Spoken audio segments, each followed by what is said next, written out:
Hi everyone, we're here with Paul Grieco, the king of Riesling, and we're here at his wine bar, Terroir TriBeCa. Paul Grieco is one of New York City's most high-profile wine personalities, with a James Beard Award for Outstanding Wine Program and a personal James Beard Award for Outstanding Wine Professional.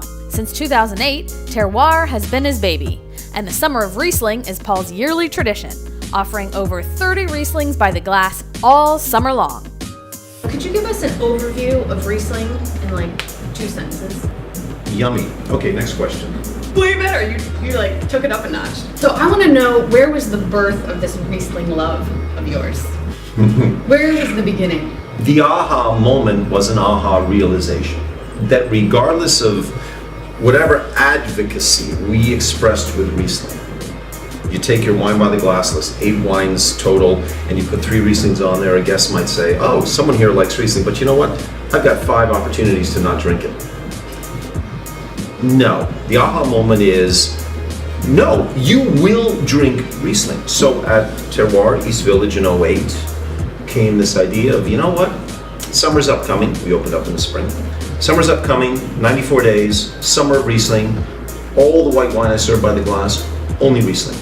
And on that first day of summer in 2008, June 21st, every white wine by the glass, 30 in total, Riesling. That was the aha moment, this confrontational, in-your-face thing that made people address the grape and the wine, whether they wanted to or not. And the outcome of that has propelled this thing forward for now 8-9 years. Summer of Riesling, New York City. It exists in a range of styles, from bone dry to off dry to medium sweet to fully sweet. No other grape plays on that playing field. So I take it upon myself to put it back on the table. Riesling back on the grid, right here, right now. Yes. Where is Riesling found? In Europe, let's say Germany is on one end of the spectrum. Kick-ass acidity with the potential of residual sugar. And the other side of that coin would be Alsace, producing Rieslings with power. And by power, we mean alcohol, for the most part dry. Austria is in the middle, roughly the acid of Germany and the power of Alsace. Oh. All right, let's taste. Can you take us through the first one? The first wine we are tasting is the 2015 Fricke Riesling from the Rheingau region in Germany. So cheers. Cheers. The color, I will make a quick analysis, just how does it look? But whether it's cloudy or filled with shit, I'm not going to be deterred. 3 short, sharp sniffs, and then pause, and citrus fruits, oranges, lemons, limes, Granny Smith, and dare I say it, this might be the perfect Granny Smith apple, that quick dollop of sweetness followed by kick-ass acidity to cleanse the palate, and I believe when we do get it onto our palates, that crunch, this wine's gonna have teeth. Yes! Grip.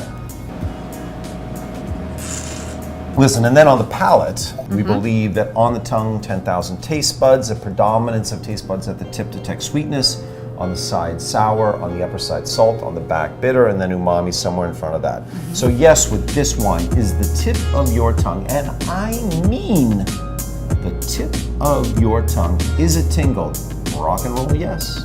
But then, the sides kick in. That's where the acidity is. Sweetness plus acid equals balance. Now we're going to go to the other side of the coin, the opposite pole from German, to Rieslings that for the most part express power. The second wine we are tasting is the 2012 Ernest Bern Riesling from Alsace, France. And if you looked at Alsace on a map, smack up there, right against the German border, can you smell it? All right. Similar, but different. If It's different. our German Riesling was a Granny Smith apple, and this was an apple that sat on the counter for a week, and it's begun to get a little overripe. The other day I had an apple from the farmer's market, and it was exactly how you're describing it, and it had almost a floral aroma to the apple itself, and that is what I'm tasting right now. Cool. And then on the palate, are you into Game of Thrones? No, I'm ashamed to say I Okay, haven't for watched all it. of you Game of Thrones people out there, let's use this analogy. Our first one, our German Riesling. It was a totter leaner model. Very tight like this. Okay. Game of Thrones, Arya Stark. Her sword is called Needle. Boof. This, more weight, more power, broader. Jon Snow. Broadsword of Valyrian steel, people. There you go. That's your difference. So you make a decision as a drinker of wine. Do you want needle or do you want Valyrian steel? Both are great. Depends what's going on. Your best teacher for matching a beverage and food, your first teacher, forgive me, was your mom. In general, all of our moms gave us a chocolate chip cookie and a glass of Milk. What your mom was showing you is that the bitterness of chocolate works with the sweetness of the milk. And then in high school, you went out with your mates and you drank beer, whether you want to admit it or not on camera, and you ate what? Fried food. Fried food, potato chips, pretzels, Late night burgers. hamburgers, Cheetos, pizza, blah, blah, blah. You were matching the acid of the beer Oh. with the salt of the food. Yes. So you've been engaging in this component matching, whether you realized it or not. Hi, Andrew. Hey, Andrew. So this is our FLUKE ceviche with salsa verde, pickled kumquats, watermelon ranch. Welcome. Thank you, Andrew. Enjoy it. I want to get in there. I want to get a mouthful of everything together, Okay. and then pause, and I want to see what remains, and that will be the component part that I am then going to hone in on. So that's how you tell the key ingredient is the power thing. What is left in your mouth? I will say yes at this point. Okay. Let's see Fine. what happens. Okay.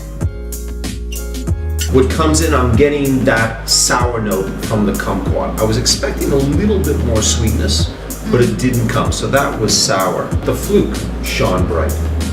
Then I get this intense earthiness from the watermelon radish. There is some heat in this dish from the salsa verde that cleans the palate. So when I think of a wine, I'm gonna want something with acidity Okay. to go in there and hit it head on. Right. And then I'm gonna want something to help me with the heat. What helps with heat? Sweetness. I think of the Rieslings that we've had. We did Alsace with power. We did a German Riesling that had a little dollop of sweetness followed with kick-ass acidity. So just by the book, I think our German Riesling is what we're going to want to play. So the let's first see if one. that. So the Fricke, again, Rheingau Riesling 2015, which is the first Riesling that we enjoyed.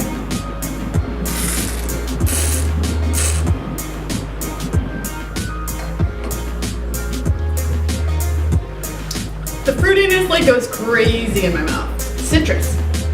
Nothing is ever so easy in this life. On this mouthful, what remained was the heat. Really?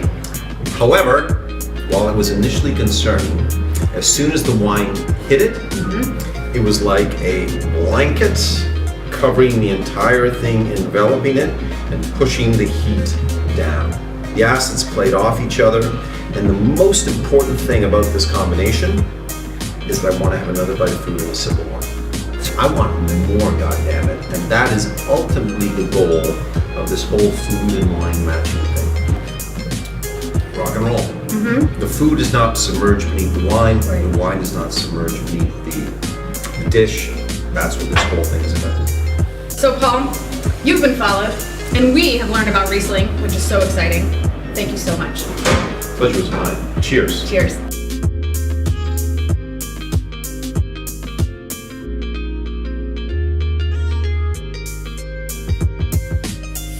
Kick off your summer of Riesling with a glass or two at Terroir TriBeCa, or decide which one is your favorite Riesling at Terroir on the Porch. That's on the High Line in Chelsea.